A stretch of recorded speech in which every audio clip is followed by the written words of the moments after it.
Olá, meus amigos. Deus abençoe a todos em nome do Senhor Jesus. Ontem nós falávamos sobre a graça de Deus e sobre o amor de Deus e a misericórdia.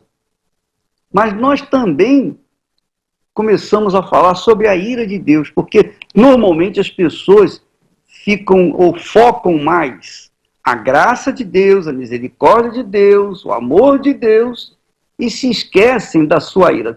Eu queria que você soubesse o seguinte, que a ira de Deus pairava sobre a minha vida. Por que pairava? Porque eu era um desobediente à palavra de Deus. Eu era um rebelde à palavra de Deus. E por conta disso, a ira permanecia sobre a minha cabeça e sobre todas as pessoas que deixam a verdade, que abandonam a verdade, que omitem a verdade e dão atenção à mentira. Deus é justiça, Deus é verdade. Além dele ser amor, além dele ser misericórdia, compaixão, mas Deus é justiça. E a justiça de Deus odeia tudo que é injustiça.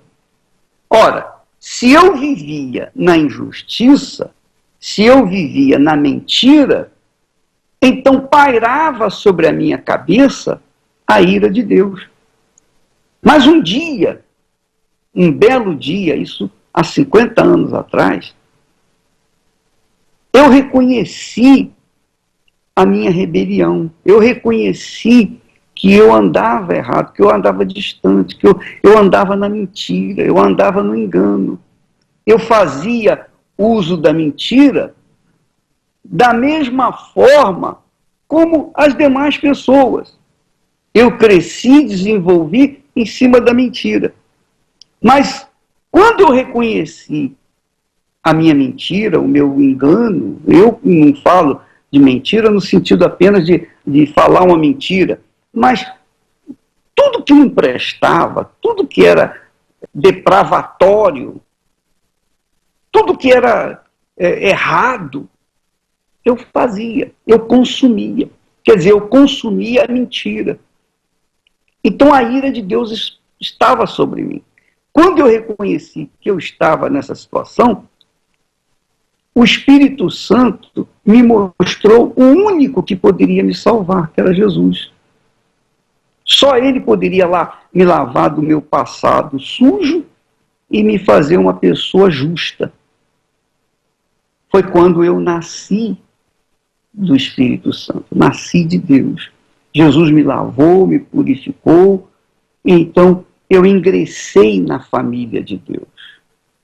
Eu tornei-me um filho de Deus.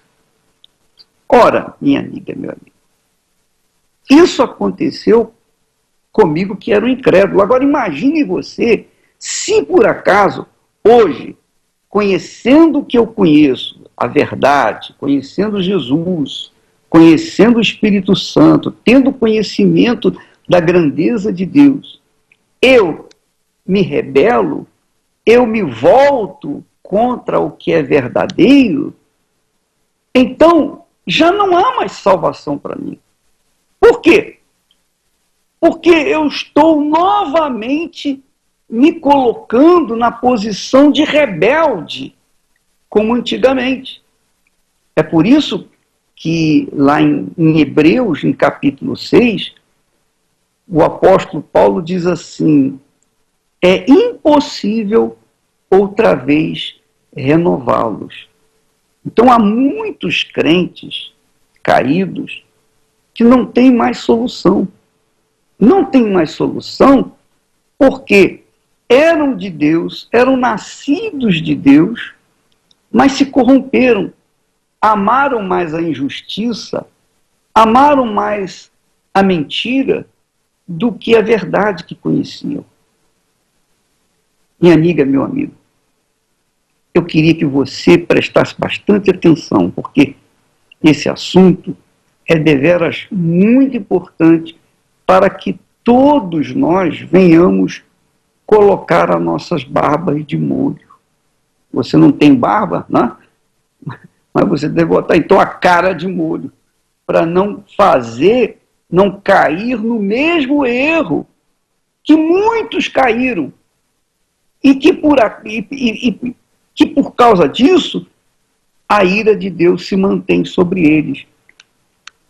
Diz assim o apóstolo Paulo, lá em Efésios, capítulo 5, e versículo 6. Ninguém vos engane com palavras vãs, porque por essas coisas vem a ira de Deus sobre os filhos da desobediência. Ninguém vos engane com palavras vãs. O que seriam palavras vãs? Palavras vãs são palavras oriundas do amor, da compaixão, da graça de Deus, palavras que agradam o coração da gente, palavras que afagam o nosso eu, palavras que esfregam a nossa hipocrisia, palavras que deixam o nosso pecado à vontade. E aí vem a ira de Deus. Os filhos da desobediência são aqueles que um dia eram filhos, mas tornaram-se desobedientes, rebeldes. E isso não vem acontecer com você. Então coloque a sua cara de molho se você não tem barba. Porque a ira de Deus, minha amiga, meu amigo, existe. A ira de Deus é tão real quanto o amor de Deus. A ira de Deus é tão real quanto o amor, a misericórdia, a justiça de Deus. Se você quiser mais prova sobre a ira de Deus, veja a história do povo de Israel. E nós não precisamos ir muito longe. Veja quantos pastores, ex-pastores, ex-bispos que estão caídos por aí, ex-obreiras, obreiros. Quantas pessoas que estão caídas à beira do caminho. O bispo Sérgio Correia vem fazendo um trabalho magnífico junto aos obreiros, tentando recuperar aqueles que um dia foram usados por Deus. Mas eles mesmos confessam, eu não consigo voltar. Para nós, é fácil dizer para eles, não, mas basta você se encaminhar para a igreja e voltar até o altar.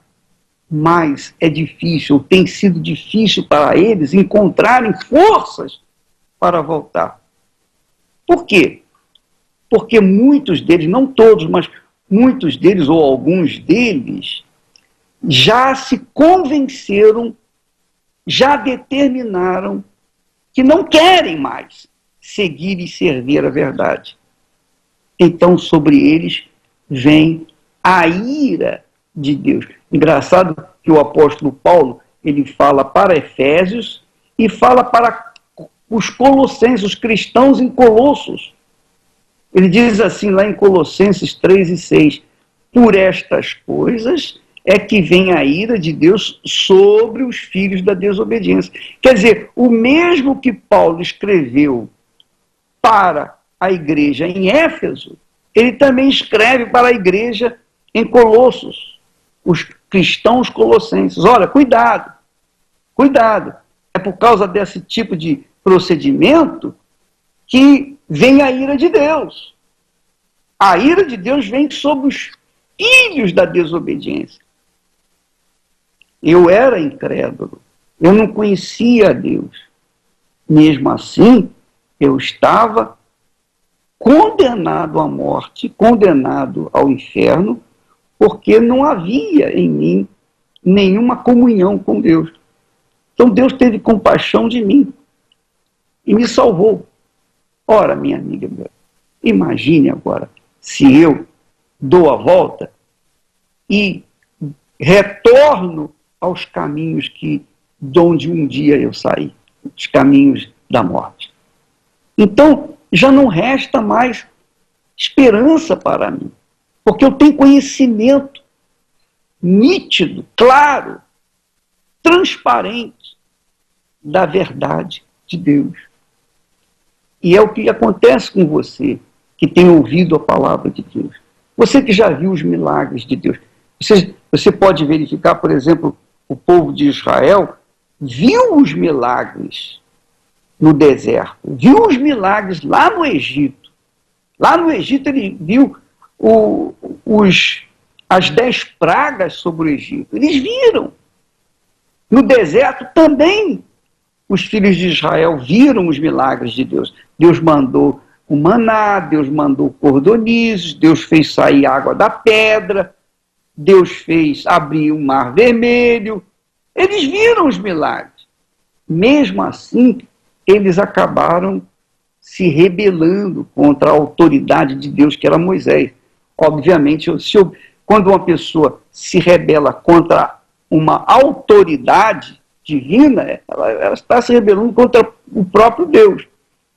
Então, sobre aquele povo veio a ira de Deus. Nenhum deles, nenhum dos filhos de Israel, salvo Josué e Caleb, entrou na terra prometida.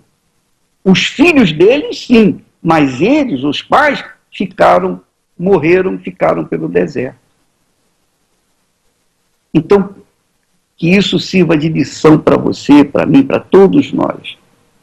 Porque sobre os filhos da desobediência, os filhos da rebelião, os rebeldes, vem a ira de Deus. E rebeldes são aqueles que conhecem a verdade e andam na mentira. Que conhecem a verdade e andam no pecado. Conhecem a verdade e andam na prostituição, na promiscuidade, no adultério. Andam de acordo com esse mundo. Então, sobre estes, paira a ira de Deus. Vamos falar com Deus.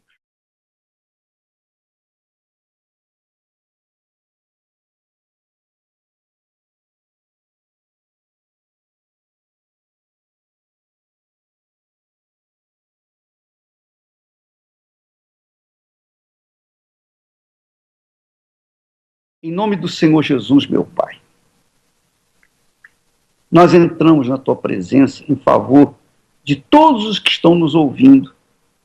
E eu creio que o Senhor colocou essa palavra, ou tem colocado essa palavra no nosso coração, justamente para alertar o Teu povo, alertar aqueles que estão tendo conhecimento da verdade, têm conhecido a verdade, mas têm andado na mentira, têm andado no engano, têm andado na promiscuidade, têm andado no erro.